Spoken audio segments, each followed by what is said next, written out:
Пътят към щастието, според мнозина психолози, се крие в положителното мислене. Други техни колеги пък твърдят, че прекаленият позитивизъм води до неврози.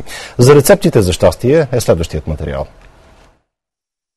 Първата стъпка към промяната е в начина на мислене. Мисълта наглася психичното да търси врагове и трудности, за да усвои нашето вярване, че трябва да се борим, за да постигнем желано.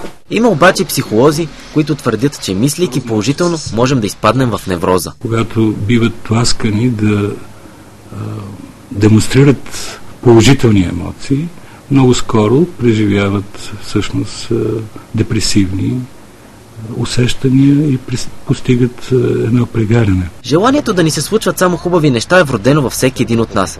Как можем лесно да променим отношението ни към обкръжаващия свят и крие ли рискове това? Ако това не е нашата работа, нека да се намерим такава, която да ни харесва, това, което ни носи удоволствие.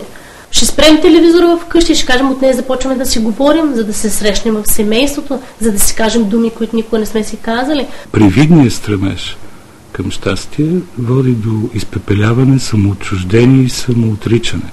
Води до невроза. Всеки има изборът как да мисли. Трябва да мислим позитивно, иначе при всичките проблеми, които имаме, трябва да ходим в психиатрия. И въпреки сблъсъкът на две различни теории, за и против положителното мислене, нека не забравяме, че позитивизмът не е бягство от действителността. И все пак, трябва да виждаме онези малки неща, които правят живота ни по-светъл, защото всеки е творец на собствената си съдба.